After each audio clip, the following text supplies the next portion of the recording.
ada di dalam sebuah teks cerita imajinasi, kemudian menata adegan demi adegan, dan hubungan antar tokoh biasanya diperkenalkan. Si A hubungannya apa dengan si B dengan hubungannya apa dengan si C, seperti itu.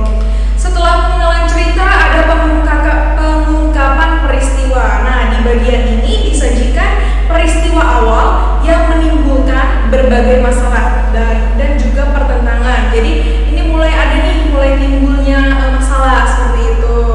Mulai ada peristiwa-peristiwa yang menimbulkan berbagai masalah ataupun pertentangan. Kemudian bagian yang ketiga yaitu mulai menuju konflik. Nah, di menuju konflik ini ada peningkatan. Kalau misalnya tadi pengungkapan peristiwa baru muncul masalah-masalah kecil, kalau misalnya di menuju konflik ini masalah-masalah kecil yang timbul tadi mulai meningkat.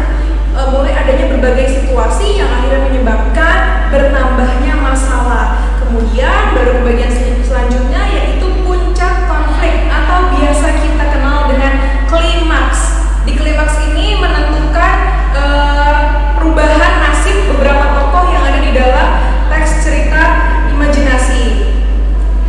Misalnya, apakah si tokoh ini mampu menyelesaikan masalah-masalah yang ada atau tidak, seperti itu. Kemudian nanti di akhir ada penyelesaian atau reorientasi. Di dalam penyelesaian ini berisi penjelasan nasib-nasib yang dialami oleh para tokoh setelah mengalami konflik, seperti itu. Setelah tadi di konflik, di puncak konflik atau klimaks ditentukan si tokoh bisa menyelesaikan masalah atau tidak. Kemudian ada di bagian penyelesaian, penjelasan tentang nasib-nasib akhir yang ada di dalam teks cerita imajinasi, nasib-nasib para tokoh maksudnya ya.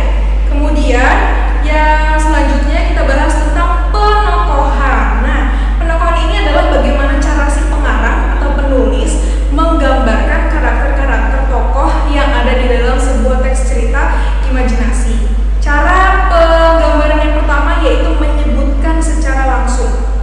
Ibu berikan contohnya. Di sini ada kalimat Eli sangat ramah dan tidak pernah sombong walau selalu juara kelas.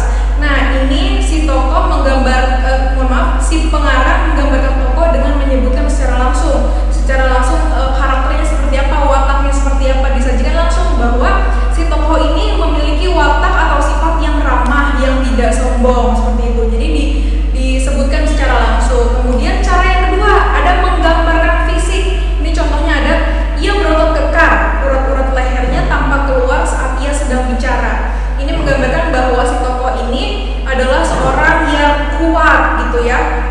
Jadi digambarkan